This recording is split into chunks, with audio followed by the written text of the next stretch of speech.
Hello बच्चों, कैसे हो आप सभी। आशा करती हूँ आप सभी लोग बहुत अच्छे होंगे। तो बच्चों, आज की इस कक्षा में हमें कविता पढ़ेंगे।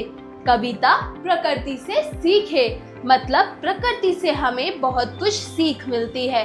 प्रकृति हमें कैसे साफ रखनी चाहिए, प्रकृति में हमें पेड़ पौधे लगाने चाहिए, प्रकृति हमें बहुत कुछ देती भी है। तो हम बस इस कविता में प्रकृति से दी हुई कुछ सीख के बारे में पढ़ेंगे। तो चलिए शुरू करते हैं।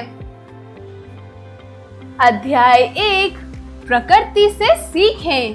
कविता। अध्ययन से पूर्व। तो बच्चों, यहाँ पर एक चित्र दिया गया है। इस चित्र में जैसा कि आप देख सकते हैं, यहाँ पर अलग अलग रंगों की चिड़िया, सूरज, झरना, नदी, पहाड़, फूल, पेड़, पौधे, बादल इत्यादि चीजें दे रखी हैं, जो मिलकर एक प्रकृति बनाती हैं, एक सुंदर प्रकृति। तो बच्चों, हम प्रकृति को किस उपहार को सुनकर, छूकर और स्पर्श द्वारा जान पाते हैं। मतलब प्रकृति हमें ऐसा कौन सा उपहार देती है जिसको हम सुनकर, छूकर या स्पर्श द्वारा ही जान पाते हैं। प्रकृति हमें हवा देती है, प्रकृति हमें पानी देती है, प्रकृति हमें एक सुंदर वातावरण देती है, जिसे हम देखकर, छूकर या फिर सुनकर, चिड़ियों की चहचहाहट सुनकर हम प्रकृति के इस उपहार को जान पाते हैं। तो बच्चों, चलिए अब हम कविता का मूल तत्व पढ़ते हैं कि कविता का सबसे महत्वपूर्ण मूल तत्व क्या है। कविता में लेखक अपने मन की इच्छाओं को जाहिर कर रहे हैं, साथ ही प्रकृति के महत्व को समझाने का प्रयास कर रहे हैं। तो इस कविता के जो लेखक है, जिसने ये कविता लिखी है, वो लेखक अपने मन की इच्छा, जो उनकी प्रकृति को लेके इच्छाएं हैं, वो जाहिर यानी वो इस कविता के जरिए बता रहे हैं। और साथ ही साथ हम लोगों को प्रकृति का महत्व, कि प्रकृति कैसी होती है, प्रकृति को हमें कैसे बचाना चाहिए, उसका महत्व समझाने का भी प्रयास कर रहे हैं। तो बच्चों, चलो अब हम कविता की ओर बढ़ते हैं। थोड़ी सा कविता पढ़ी जाए। तो चलो बच्चों, कविता को शुरू करते हैं। काश मैं पानी बन जाऊं, सबकी प्यास बुझाऊं, कभी नदी कभी झरना बनकर हित सबका करने आऊं। काश मैं पंछी बन जाऊं, सबको भोर उठाऊं, सूरज के जगने से पहले चार दिशा घूम आऊं। काश मैं बादल बन जाऊं, पानी भर भर लाऊं, नीले आसमान में इधर उधर मंडराऊं। तो बच्चों, पहली पंक्तियों में कवि कहना चाहते हैं कि काश मैं पानी बन के सबकी प्यास बुझाऊं, मतलब इस प्रकृति में किसी को भी प्यासा न रहना पड़े, सबको पानी बराबरी से मिले, सबकी प्यास बुझे। कभी मैं नदी बनूं, कभी झरना बनकर सबके हित में करूं, मतलब सबके हित में जाऊं। जैसे किसी के खेतों में पानी नहीं जाता, किसी के घरों में पानी नहीं जाता, तो वहां लोगों को पानी नहीं मिल पाता, इसलिए कभी नदी कभी झरना बनकर वो सबका हित करना चाहते हैं। अगली पंक्तियों में कवि कहते हैं कि काश मैं पंछी यानी कि पक्षी बन जाऊं, सबको भोर उठाऊं, मतलब सबको सुबह जल्दी उठाऊं, सूरज के जगने से पहले चार दिशा घूम आऊं। जैसे हमें पता है कि सूरज सबसे जल्दी उगता है, शायद आप लोग तो उठते भी नहीं होंगे तब तक। तो सूरज के भी जगने से पहले कवि जो है वो चारों दिशाओं में, मतलब पूरब, पश्चिम, उत्तर, दक्षिण, चारों दिशाओं में घूमकर आना चाहते हैं। तो अगली कुछ पंक्तियों में कवि कहते हैं कि काश मैं बादल बन जाऊं, पानी भर भर लाऊं। जैसे बादल में ढेर सारा पानी होता है, जब वो हैवी भारी हो जाता है तो वो बारिश के जरिए अपने आप को इवापोरेट करता है, मतलब खाली करता है। तो कवि बादल बनकर पानी भर कर लाना चाहते हैं और इस नीले आसमान में इधर उधर आजादी से घूमना चाहते हैं, मंडराना चाहते हैं। तो बच्चों, चलो कविता में आगे बढ़ते हैं, देखते हैं कवि और क्या क्या कहना चाहते हैं। काश मैं हवा बन जाऊं, मंद मंद लहराऊं, खेत मैदान पहाड़ों तक की सैर कर कर आऊं। तो बच्चों, इसमें जो कवि हैं वो यह चाहते हैं कि वो हवा बन जाएं। जैसे आज तक हम कभी हवा को देख नहीं पाए हैं, हम हवा को सिर्फ महसूस कर सकते हैं। तो कवि हवा बनकर इधर उधर लहराना चाहते हैं, मंद मंद मतलब धीरे धीरे वो लहराना चाहते हैं, कभी खेत में, कभी मैदान में, कभी पहाड़ों तक की वो सैर कर कर आना चाहते हैं। तो बच्चों, क्या आपको पता है ये कविता किसने लिखी है? यह कविता सोहनलाल द्विवेदी जी के जरिए लिखी गई है। तो चलो बच्चों, यह था हमारे पाठ की, हमारी प्रकृति की कुछ सीख। तो अब हम शब्दार्थ की ओर बढ़ते हैं, मतलब कुछ शब्दों के अर्थ पढ़ते हैं। तो चलिए शुरू करते हैं। शब्दार्थ। पंछी मतलब पक्षी, भोर मतलब सुबह, मंद मतलब धीरे, हित मतलब भला, सैर मतलब घूमना, मंडराऊं मतलब किसी वस्तु के आसपास चक्कर लगाना। उच्चारण करें। तो बच्चों, यहाँ कुछ शब्द दिए गए हैं जिनका उच्चारण आपको सही ढंग से करना है। तो चलिए मेरे साथ इन शब्दों का उच्चारण कीजिए। तो बच्चों, पहला शब्द है झरना, झरना। दूसरा शब्द है उठ आऊं, उठाऊं। तीसरा शब्द है मंडराऊं, मंडराऊं।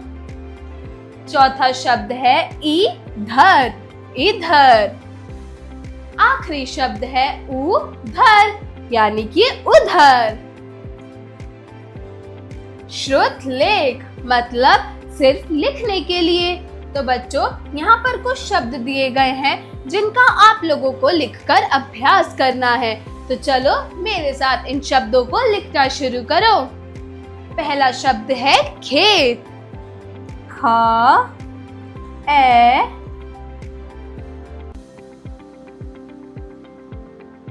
ता, खेत। दूसरा शब्द है मैदान, मा ए दा आ ना, मैदान। तीसरा शब्द है बच्चों सूरज, सा उ र ज, सूरज। चौथा शब्द है बच्चों प्यास, आधा प य अ सा, प्यास। पांचवा शब्द क्या है? दिशा मतलब डायरेक्शंस, द पे ई की मात्रा, श आ, दिशा। अगला शब्द है बच्चों सैर मतलब घूमना, सैर, सा ए रा, सैर। अगला शब्द क्या है? बादल, बा आ द ला, बादल।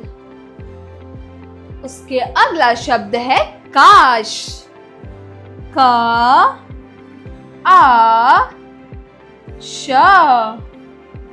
काश। उससे अगला शब्द है आ स म अ न, आसमान।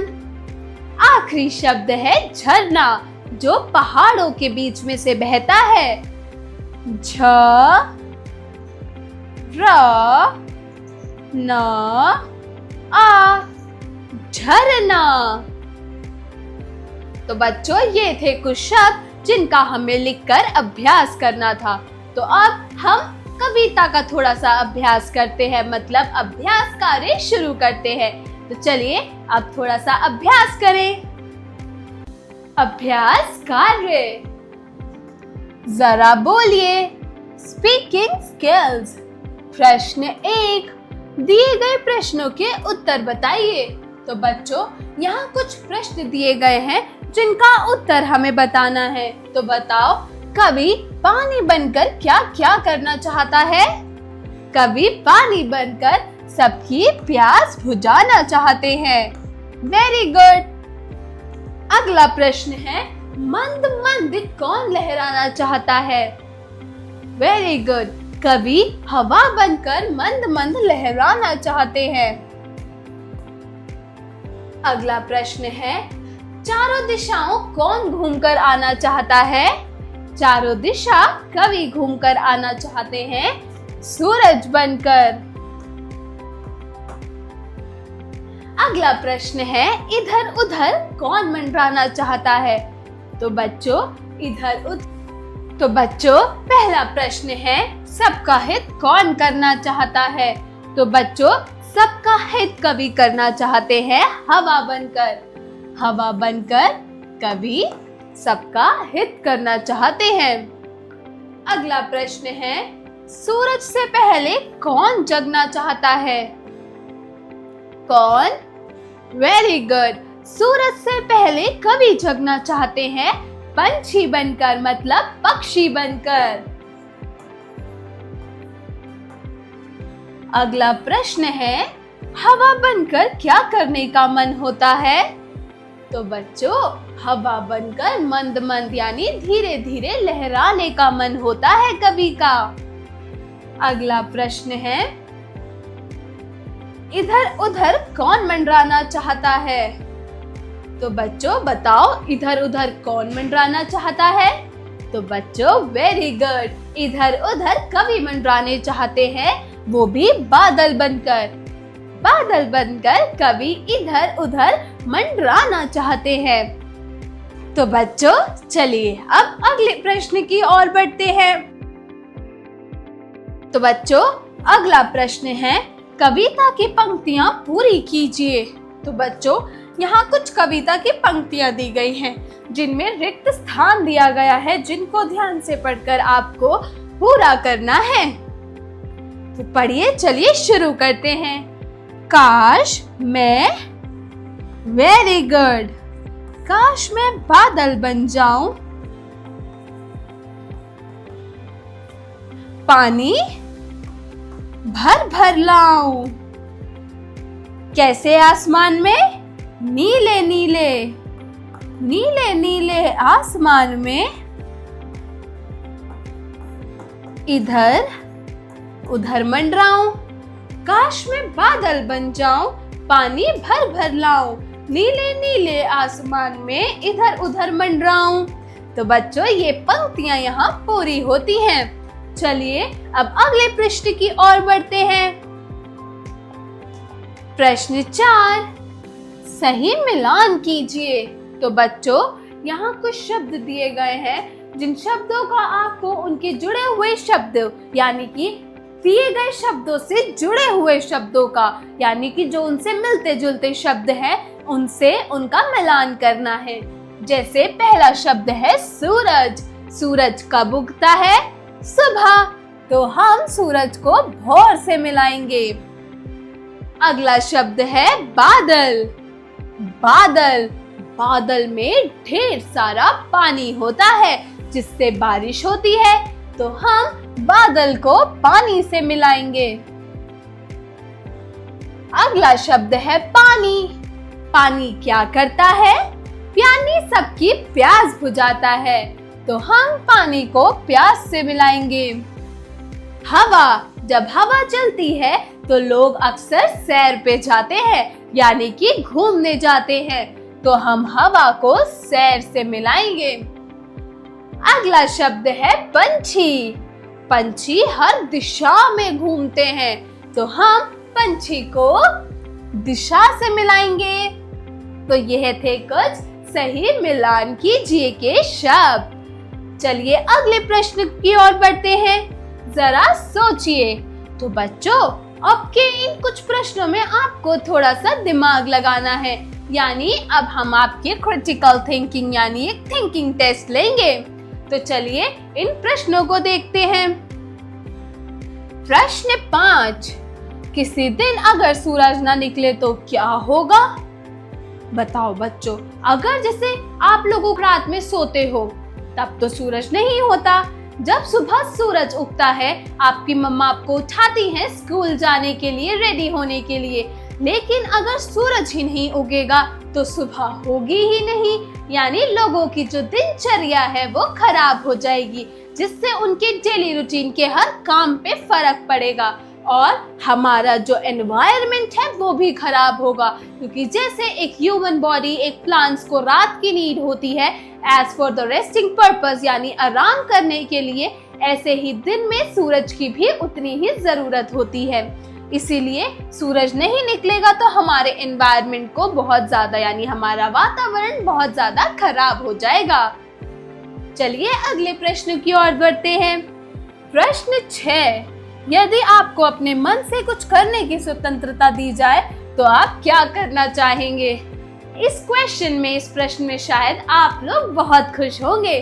जैसे आप लोग अपनी मम्मा से कहते हो, या मम्मा आप ये करने नहीं देते, पापा आप मुझे ये करने नहीं देते। तो अगर आपको एक दिन के लिए ये स्वतंत्रता दे दी जाए कि जो आपके मन में हो आप वो कर सकते हैं, तो आप क्या क्या करना चाहेंगे? चॉकलेट खाना चाहेंगे या आइसक्रीम? तो आप उस स्वतंत्रता को कैसे जीना चाहेंगे? आप क्या क्या करोगे? तो इसका जवाब आपको अपनी अपनी नोटबुक्स में लिखना है। जरा भाषा पर गौर कीजिए। Language skills. तो बच्चों, कविता में से 5 संज्ञा शब्द चुनकर लिखिए। संज्ञा शब्द क्या होते हैं? जो आपको किसी जगह, स्थान, व्यक्ति, वस्तु, नाम का बोध कराते हैं, उन्हें हम संज्ञा शब्द कहते हैं। जैसे कविता में था बादल। बादल एक पर्टिकुलर चीज का नाम है। कवि सूरज। पानी और आसमान, ये सारे संज्ञा शब्द हैं जो अभी हमने कविता में पढ़े। प्रश्न 8, समान अर्थ वाले शब्दों को चुनकर लिखिए। तो बच्चों, यहाँ इस बॉक्स में कुछ शब्द दिए गए हैं और यहाँ पर कुछ शब्द दिए गए हैं। इन शब्दों को पढ़कर इनमें से समान शब्दों को ढूंढकर आपको इनके आगे आगे लिखना है। तो हवा का समान अर्थ वाला शब्द क्या होगा? वायु। पवन। तो बच्चों, हवा का समान अर्थ वाला शब्द है वायु, पवन और समीर। अगला है पानी। पानी का क्या है समान अर्थ वाले शब्द? जलधर।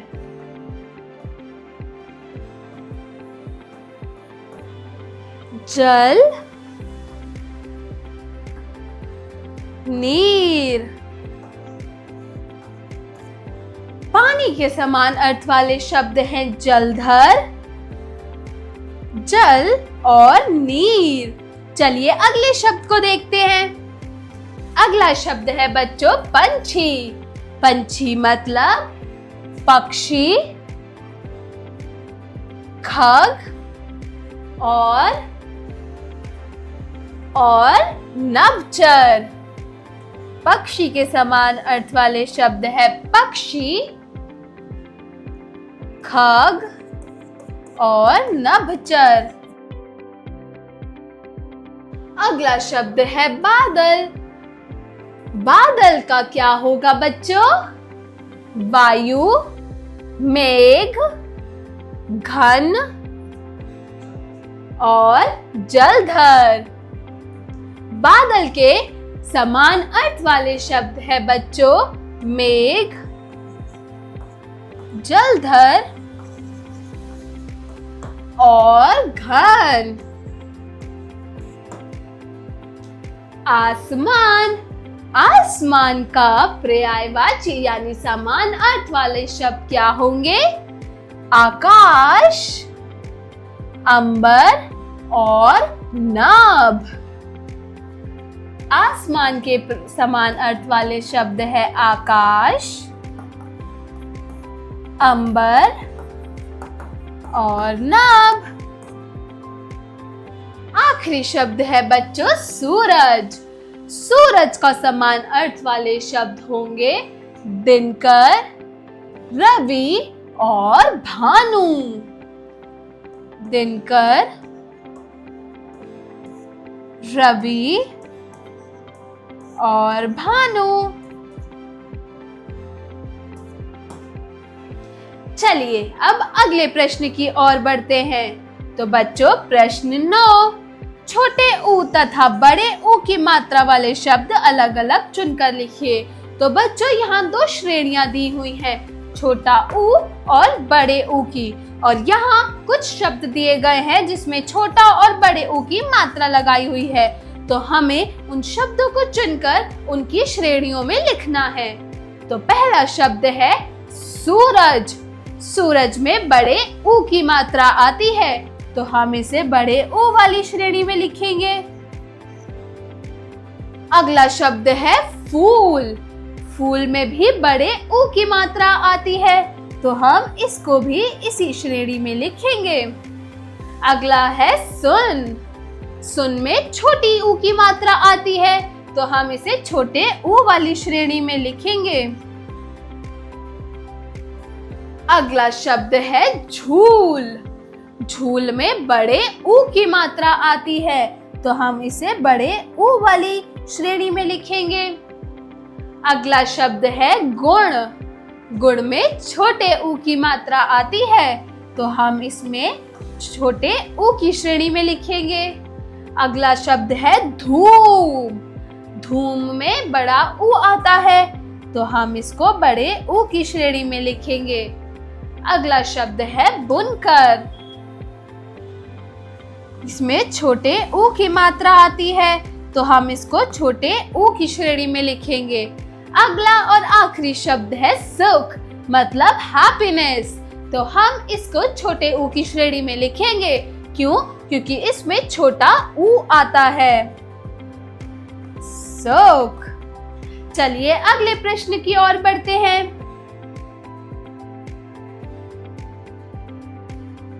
अगला प्रश्न है कविता में आए सर्वनाम शब्दों पर गोला लगाइए। तो बच्चों यहाँ कुछ शब्द दिए गए हैं जिनमें से आपको सर्वनाम शब्द छांटकर उनमें गोला लगाना है। तो बच्चों आपको पता है सर्वनाम शब्द क्या होते हैं? जो संज्ञा के स्थान पर प्रयोग किए जाने वाले शब्दों को सर्वनाम कहलाते हैं, जैसे मैं, तुम, आप, हमें या फिर सबका आदि। इन सब को हम सर्वनाम कहते हैं जो संज्ञा के नाम पे यानी संज्ञा की जगह इस्तेमाल होता है। अब बच्चों जैसे हम एक कहानी लिख रहे हैं, तो कहानी में बार बार हम कैरेक्टर का नाम तो नहीं लिख सकते। कैरेक्टर का नाम तो हम एक ही बार लिखेंगे ना। तो उस कैरेक्टर को डिफाइन करने के लिए हम बार बार वह, तो, तुम, आप, मैं इत्यादि शब्दों का इस्तेमाल करते हैं। तो यहाँ कुछ शब्द दिए गए हैं, जैसे भर, मैं, कभी या फिर बन। इनमें से आपको सर्वनाम शब्द छांटना है। तो बताओ इन शब्दों में से सर्वनाम शब्द क्या है? Very good. इसमें से सर्वनाम शब्द है मैं, मतलब मेरा। तो हम इस पर गोला लगाएंगे। अगला प्रश्न है दिए गए शब्दों के वचन बदलिए। तो बच्चों आपको पता है वचन 2 प्रकार के होते हैं, एक वचन और बहुवचन। एक वचन जिसमें हम सिर्फ एक चीज की बात करते हैं, जैसे 1 चॉकलेट, 2 टॉफी, 3 आइसक्रीम, 4 बच्चे, 10 बॉल्स इत्यादि।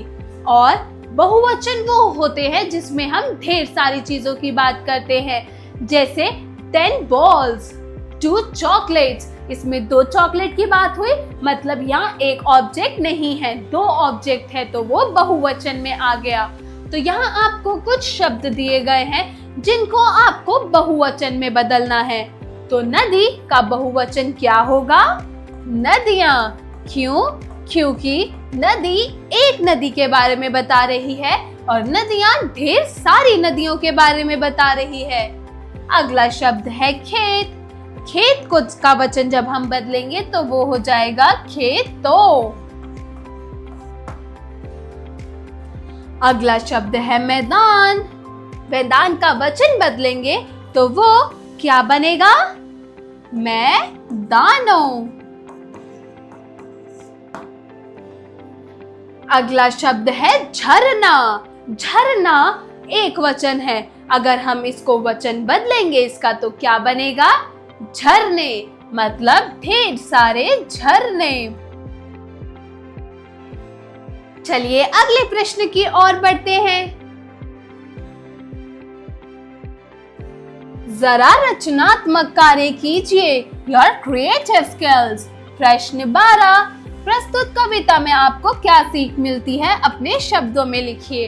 तो बच्चों, जो कविता अभी हमने पढ़ी, प्रकृति से सीख, मतलब हमें प्रकृति से क्या सीख मिलती है, प्रकृति हमें क्या सिखाती है। आपने उस कविता से क्या सीखा, क्या प्रेरणा ली आपने उस कविता से, वो आप लोगों को अपने अपने शब्दों में, यानी जो भी आपके मन में आता है उस कविता से रिलेटेड, उस कविता से संबंधित आपको लिखना है अपने अपने शब्दों में। तो ये क्वेश्चन का, इस प्रश्न का जवाब आप अपनी अपनी नोटबुक्स में देंगे। अगला है जरा दिमाग लगाइए, यानी ब्रेनस्टॉर्मिंग एक्टिविटी। प्रश्न 13, प्राकृतिक संसाधनों को पहचान कर उस पर सही का चिन्ह लगाइए। प्राकृतिक संसाधन वो होते हैं जो नेचुरल होते हैं, मतलब जिनको ह्यूमंस यानी कि इंसानों ने नहीं बनाया होता, जो बाय गॉड बने हुए होते हैं, वो ह्यूमन मेड नहीं होते, उन्हें हम प्राकृतिक संसाधन कहते हैं।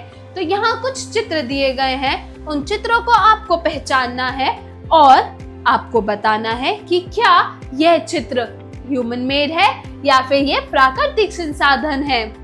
किताब, किताब क्या ह्यूमन मेड है या प्राकृतिक है, नेचुरल है? नहीं, तो हम इस पर सही का चिन्ह नहीं लगाएंगे क्योंकि ये इंसानों द्वारा बनाया गया है। अगला चित्र है सूरज का। क्या सूरज इंसानों ने बनाया है? नहीं, यह प्राकृतिक संसाधन है, तो हम यहाँ पे सही का चिन्ह लगाएंगे। अगला है पेड़ पौधे। पेड़ पौधे भी एक प्राकृतिक संसाधन है, तो हम इस पर भी सही का चिन्ह लगाएंगे। ये है बतख। तो क्या बतख को इंसानों ने बनाया है? नहीं, ये भी नेचुरल मेड है यानी प्राकृतिक है, तो हम इसके आगे भी सही का चिन्ह लगाएंगे। बादल, बादल को तो इंसानों ने बिल्कुल नहीं बनाया, तो बादल पे भी हम सही का चिन्ह लगाएंगे क्योंकि यह भी एक प्राकृतिक संसाधन है। अगली चित्र है नदी की। तो नदी इंसानों ने नहीं बनाई है, यह भी एक प्राकृतिक संसाधन है, तो हम इस पर भी सही का चिन्ह लगाएंगे। आपको ये एक्टिविटी दोबारा करनी है अपनी अपनी किताबों में थोड़ा सा दिमाग लगाकर, बिना कहीं की हेल्प लिए, बिना किसी की हेल्प लिए। चलिए अब अगले प्रश्न की ओर बढ़ते हैं।